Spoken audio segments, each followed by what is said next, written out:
Hi అండి, అందరికి నమస్కారం. నా పేరు కిరణ్. ఇప్పుడు మనం మాట్లాడుతున్నాం గుప్పుడంత మనసు సీరియల్ ఎపిసోడ్ ఏం జరిగింది, మనకేమైనా హింట్స్ ఇచ్చారా సీరియల్లో, అలాగే సీరియల్ ఫర్దర్గా ఎలా ఉండబోతుంది అనేసి మనం ఇప్పుడు మాట్లాడుతున్నాం. అలాగే ఈరోజు సీరియల్ మాత్రం చాలా చాలా చాలా చాలా బాగుంది. నిన్న కన్నా ఈరోజు చాలా బాగుందని నాకు అనిపించింది. మీకు ఎలాగ అనిపించిందో కామెంట్ చేయండి. ఈరోజు మీరు ఎపిసోడ్ చూశారు కదా, ఆల్రెడీ చూసేసింటారు ఈ వీడియో వచ్చేదానికి సమయానికి. ఎపిసోడ్లో మనకి ఏ పార్ట్ అక్కడ మన ప్రోమో కింద వేస్తారో మీకు తెలిస్తే కామెంట్ చేయండి. ఎందుకంటే ఎంతమంది సీరియల్ని రోజు ఫాలో అవుతూ ఉంటారు అనేసి ఒకసారి గెస్ట్ చేద్దాము. ఎందుకు చెప్తానంటే ఇప్పుడు ప్రోమోలో మీరు చూసినారు కదా సీరియల్లో, మీకు ఏదైతే ద బెస్ట్ అనిపించిందో ఆ సీన్ ప్రోమోలో ఉంటుందా, లేకపోతే వేరే సీన్ ఉంటుందా, లేకపోతే రేపటి ప్రోమో ఈరోజు చేస్తారా, లాస్ట్ వీక్లో జరిగినట్టు. మనకు అదే విధంగా జరిగింది, లాస్ట్ వీక్ కూడా అదే విధంగా జరిగింది. సాటర్డే ఎపిసోడ్ మనకు యాక్చువల్గా అక్కడ ఏం జరిగిందంటే ఫ్రైడే ఎపిసోడ్ది థర్స్డే వేశారు. ఆ విధంగా మనకేమైనా ప్రోమో రేపటిదేమైనా వేస్తారా, లేకపోతే ఈరోజు సీరియల్ చూసారు కదా మీరు, ఆల్రెడీ చూసిన దాంట్లో ఏ ప్రోమో మీకు ఏ సీన్ బాగా నచ్చింది అనేది కామెంట్ చేయండి ఖచ్చితంగా. ఎందుకంటే ఈరోజు ప్రతి ఒక్క సీను ఒక డైమండ్ లాగా ఉన్నాయి, ఒక గోల్డ్ లాగా ఉన్నాయి, ఆ విధంగా ఉన్నాయి కదా. ఆ గోల్డ్లో మీకు ఎలాంటి సీన్లు నచ్చాయి అనేసి కామెంట్ చేయండి. చూద్దాం ఎవరికి ఏ సీన్ నచ్చిందో చూస్తే మనకు ఒక ఐడియా వస్తుంది కదా. నాకు ఏ సీన్ నచ్చింది అనేది నేను లాస్ట్లో చెప్తాను. ఖచ్చితంగా వీడియోని లాస్ట్ వరకు చూడండి, చాలా చాలా బాగుంటుంది. అలాగే లైక్ చేయండి, అలాగే సబ్స్క్రైబ్ చేసుకోండి. సబ్స్క్రైబ్ చేసుకున్నారంటే చాలా మంది వస్తూ ఉంటారు, సబ్స్క్రైబ్ చేసుకోవట్లేదు. సబ్స్క్రైబ్ చేసుకొని వీడియో చూస్తున్నారంటే నాకు చాలా చాలా సపోర్ట్ ఉంటుంది మీ తరఫు నుంచి. ఎందుకంటే నేను గుప్పుడంత మనసు ఒకటే చేస్తాను, వేరే ఏ సీరియల్ పైన కూడా ఫోకస్ చేయట్లేదు, అంత ఫోకస్ చేయట్లేదు. రోజుకి 2 వీడియోలు చేయాలి కాబట్టి గుప్పుడంత మనసు పైన నేను 2 వీడియోలు చేస్తున్నాను. అందులో కూడా ద బెస్ట్ కంటెంట్ ఇస్తాను, ద బెస్ట్ అంటే ద బెస్ట్ కంటెంట్ ఇస్తాను. ఎందుకంటే మన ఛానల్ని మీరు చూస్తూ ఉంటారు కాబట్టి నాకు ఐడియా వస్తుంది. నా ఛానల్ దాదాపు 10 మంది చూస్తూ ఉంటారు. సిటీఆర్ అనేది ఒకటి ఉంటుంది యూట్యూబ్లో. సిటీఆర్ అంటే క్లిక్ టు రేట్ అనేసి, అంటే మన తమ్ముళ్ళలో మన మ్యాటర్ ఏముందనేసి క్లిక్ చేసేవాళ్ళు 100 మందిలో 10 మంది వస్తారు. యాక్చువల్గా నేను యూట్యూబ్ సెషన్ 2-3% ఉండేది, అది ఇప్పుడు 10 మంది. అంటే మీరు నన్ను అంతలా ఆదరిస్తూ ఉంటారు కాబట్టి మీకు నేను ఇంకా ఎంత బెస్ట్ ఇవ్వగలనో అంత బెస్ట్ ఇస్తాను. సరే, ఈరోజు ఎపిసోడ్ గురించి వెళ్ళిపోయినామంటే ఎపిసోడ్లో వాళ్ళు టెన్షన్ పడుతూ ఉండేది అంతా, అది అయిపోయింది అక్కడ అయిపోయింది. అక్కడ నుంచి సీరియల్ అయితే మాత్రం చాలా చాలా చాలా చాలా బాగుంది అసలు. ఎందుకంటే కామెడీ ఉంది, ఎమోషన్ ఉంది. వాళ్ళ దేవయాని గారు శైలేంద్రని కొట్టిన షాట్లు మాత్రం అసలు నెక్స్ట్ లెవెల్ అబ్బా. అసలు శైలేంద్ర బ్రో మీరు నోట్దోల్ నాగేశ్వరరావు అంటే ఎలా ఉంటుందో మీరు మళ్ళీ ఒకసారి నిరూపించారు. అసలు రంగా ఏంది బ్రో, అసలు ఏం మాట్లాడుతూ ఉంటారు బ్రో మీరు, అసలు ఏమన్నా మీకు అర్థమవుతుంది అసలు. అక్కడ ఉండేది ఋషి సార్ అయితే మీరు రంగా అనేసి మాట్లాడి అక్కడ మళ్ళీ మీ నాన్న దగ్గర బుక్ అయ్యేసి ఏంది బ్రో అసలు. మన ఋషి సార్ మాత్రం యాక్టింగ్ మాత్రం ఎరగదీశాడు అనేదానికన్నా తక్కువే అండి ఎరగదీశాడంటే.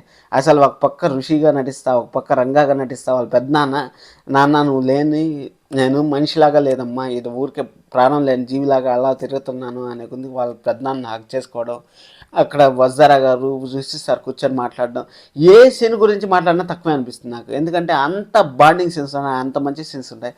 అక్కడ ధర్ని గారు వచ్చి బామయ్య నేను చెప్పాను కదా మీకు, ఆ సీన్లు అన్నీ మీరు గుర్తు చేసుకోండి. ఒకసారి గుర్తు చేసుకొని ఏ సీన్ ద బెస్ట్ ఉందో మీరు కామెంట్ చేయండి. ఎందుకంటే నేను యాసిన్ గురించి చెప్పాలని నాకే అర్థం కావట్లేదు, కానీ నాకు బాగా నచ్చిన సీన్ మీకు ముందని చెప్పేస్తాను. శైలేంద్రకు షాట్లు పడ్డాయి చూడండి, ఆ షాట్లు మాత్రం చాలా చాలా బాగా పడ్డాయి. ఎందుకంటే శైలేంద్ర బ్రో ప్రతిసారి మిస్ఫైర్ అవుతాడు. మిస్ఫైర్ అంటే ఇప్పుడు ఏం జరుగుతుంది శైలేంద్ర బ్రో విషయంలో, ప్రతిసారి నోరు దగ్గరికి వచ్చిన కూడా లాగేస్తాను చూడండి, అదే విధంగా అవుతాను శైలేంద్ర బ్రోకి.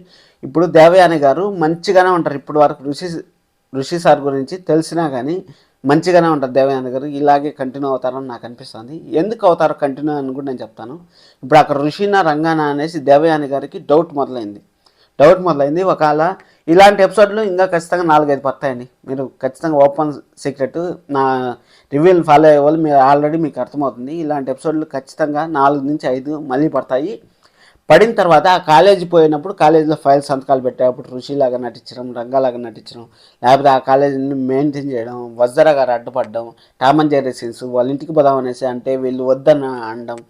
అసలు సీరియల్లో ఏ సీన్ చెప్పినా తక్కువే అనిపిస్తుంది. మీరైతే ఖచ్చితంగా కామెంట్ చేయండి. అలాగే ప్రోమో కింద ఏమైతే ఉందో మనకి, మీకు ఏ ప్రోమో కటింగ్ రావాలనుకుంటా ఉంటారో ఆ ప్రోమో కటింగ్ చెప్పండి మీరు. అలాగే ఫాదర్ అండ్ అక్కడ చూడండి ఋషి సారు వాళ్ళ నాన్న అడుగుతాడు. నాన్న అడిగినప్పుడు ఏం అడుగుతాడు వాళ్ళ నాన్న, ఏం నాన్న ఇక్కడ ఇన్ని రోజులు ఎక్కడున్నావు ఏమనేసి అడిగితే అక్కడ కళ్ళతోనే సైజ్ చేశారు చూడండి ఋషి సారు. అసలు నెక్స్ట్ లెవెల్. కళ్ళతోనే సైజ్ చేసినప్పుడు ఇప్పుడు ఎందుకు లేండి మామయ్య అవన్నీ అనేసి చెప్పడము. మళ్ళీ కాలేజీలో ఎలా దొరికినారు మీకు, ఎలా దొరికాడు ఋషి అనేసి అడిగితే యాక్చువల్గా మన ఋషి సార్ ఏదైతే చెప్పారో వజ్జరా గారు కూడా అదే చెప్పారు. నేను వస్తా ఉన్నాను మామయ్య, మన కాలేజ్ ప్రాబ్లమ్స్లో ఉంది, గవర్నమెంట్ హ్యాండ్ ఓవర్ చేసుకుంటా ఉంది అనేసి నేను అక్కడి నుంచి వస్తా ఉన్నాను. అక్కడి నుంచి వచ్చేటప్పుడు ఈ విధంగా ఋషి సార్ నాకు అక్కడ కనపడ్డారు. ఋషి సార్ కనపడే ముందు నేను ఋషి సార్ని అందరికి పరిచయం చేసి తీసుకొస్తాను, లోపలికి తీసుకొస్తాను అనేసి వజ్జరా గారు చెప్పారు. అప్పుడేమో మన శైలేంద్ర బ్రో రంగా ఏదైతే చెప్పాడో పొల్లు పోకుండా అదే చెప్పాడు. బ్రో శైలేంద్ర బ్రో నిన్ను చూస్తా అంటే నాకు చాలా చాలా జాలేస్తుంది బ్రో. ఎందుకంటే అక్కడ వాళ్ళిద్దరు ప్లాన్ చేసుకొని వచ్చి నిన్ను దెబ్బ కొట్టాలని వచ్చారు బ్రో. మీరిద్దరు పెద్ద విలన్స్ బ్రో. ఎంత పెద్ద విలన్స్ అంటే అసలు అంత పెద్ద విలన్స్. మిమ్మల్ని దెబ్బ కొట్టాలంటే వాళ్ళు ఆ విధంగా చేయాల్సి వస్తుంది. ఏం చేస్తారు చెప్పండి వాళ్ళు మాత్రము. అలాగే వాళ్ళు అక్కడ వెన్నెల్లో కూర్చొని అన్నం మనం అప్పుడు తిన్నాం మామయ్య అన్నప్పుడు అక్కడ శైలేంద్ర బ్రో లేడు. ఎందుకంటే ఉంటే ఏదో ఒకటి కెలిగింటాడు కాబట్టి అక్కడ లేడు శైలేంద్ర బ్రో.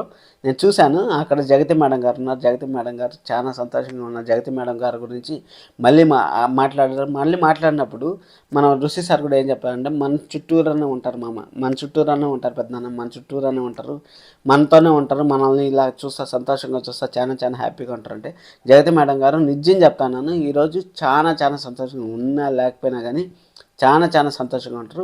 ఎమోషన్స్ మాత్రం నెక్స్ట్ లెవెల్ అబ్బా, నెక్స్ట్ లెవెల్. ఒక పెద్దనాన్న కూడా ఇంతలా ప్రేమిస్తాడా అనేసి ఫస్ట్ టైం నేను చూస్తాను పెద్దనాన్న కానీ. ఎందుకంటే ఇప్పుడు ఇంట్లో వాళ్ళు అయిన వాళ్ళనే ఇప్పుడు మనం వాళ్ళు ప్రేమించట్లేదు. ఆ కోడలను దగ్గర తీసుకోవడం కానీ, ఆ కోడల్ని అంతలా అభిమానించడం కానీ, వజ్జరా గారి గురించి గొప్పగా చెప్పడం, కోడల్ని అంతలా ఓన్ చేసుకోవడం.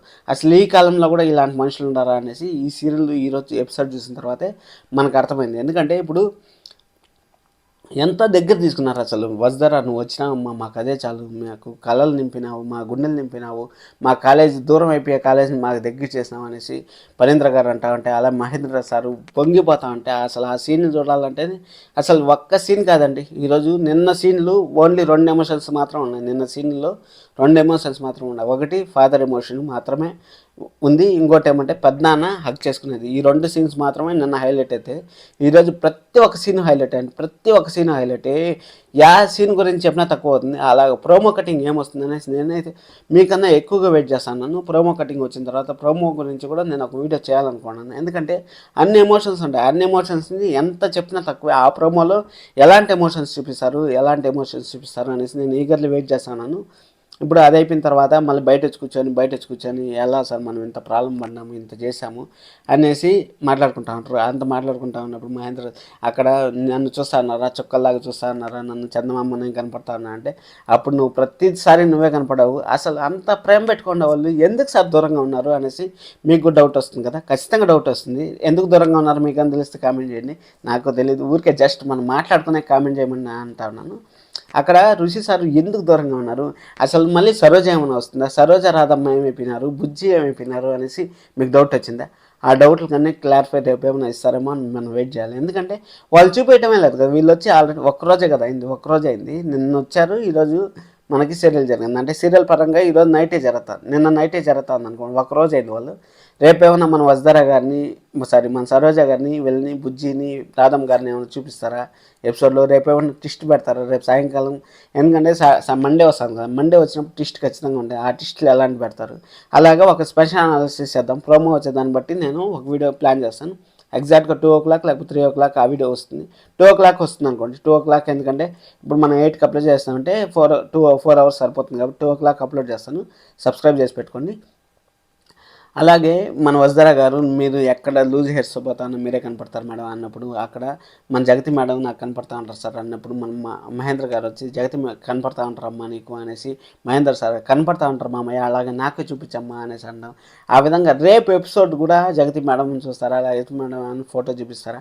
ఎందుకంటే జగతి మేడంని ప్రతిసారి గుర్తు చేసుకుంటానే ఉంటారు వీళ్ళు, ప్రతిసారి గుర్తు చేసుకుంటూ ఉంటారు. అంటే నాకు ఎక్కడో డౌట్ వస్తూ ఉంది, జగతి మేడం గారు ఫ్లాష్ బ్యాక్ ఏమైనా వస్తుందా ఏమనేసి. ఎందుకంటే ఋషి సార్ని కూడా అదే విధంగా గుర్తు చేసుకుంటారు, ప్రతిసారి గుర్తు చేసుకుంటున్నారు, ప్రతిసారి ఫోటోలు చూపిస్తున్నారు, ఆ విధంగా ఉంది కాబట్టి జగతి మేడం గారు ఫ్లాష్ బ్యాక్ వస్తుంది. జగతి మేడం గారు వస్తారనుకోవద్దండి, జగతి మేడం గారి ఫ్లాష్ బ్యాక్ ఏమైనా వస్తుందేమో. ఎందుకంటే మనో గారు ఏమైపోయారో తెలియదు. ఇంకా సీరియల్లో చాలా చాలా క్వశ్చన్లు ఉన్నాయి. ఆ క్వశ్చన్లు అన్నిటికీ ఆన్సరు మనకి ఎప్పుడు దొరుకుతుందా అనేసి వెయిట్ చేద్దాము. అక్కడ పెండింగ్ ఉండే క్వశ్చన్లే చాలా ఉన్నాయి. జస్ట్ మనకు శాంపుల్ మాత్రమే జరిగిండేది. ఇంకా ఎపిసోడ్ అయితే చాలా చాలా ఉన్నాయి. ఇలాంటి ఎపిసోడ్లు మనము మరిన్ని చూడాలని నేను మనస్ఫూర్తిగా కోరుకుంటున్నాను. ఎందుకంటే దాదాపు కొన్ని ఒక 10-20 ఎపిసోడ్లన్నా కొంచెం పాజిటివ్ ఎపిసోడ్లు ఏంటి సార్. సీరియల్ పైన కొంచెం పాజిటివ్ ఒపీనియన్ వచ్చిందంటే మళ్ళీ ఆటోమేటిక్గా జనాలు అలవాటు పడ్డారు. మళ్ళీ మీరు అలాంటిగా కొంచెము మా ఋషి సార్ వస్తారా కానీ ఇబ్బంది పెట్టినా కానీ మేము చూసేకి రెడీగా ఉన్నాము.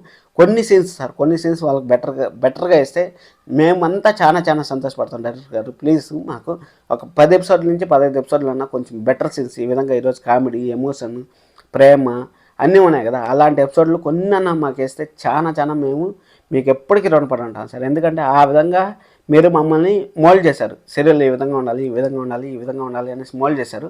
ఆ మోల్డింగ్ని మీరు కాపాడుకుంటారని మేము మనస్ఫూర్తిగా కోరుకుంటున్నాను. Thank you so much sir. ఇంతసేపు వీడియో చూసిన వాళ్ళు ఖచ్చితంగా నేను లాస్ట్ వరకు చూసాను కామెంట్ చేయండి. అలాగే ఛానల్ సబ్స్క్రైబ్ అయితే చేసుకోవడం మర్చిపోవద్దండి. Thank you so much. This is Kiran. Bye bye.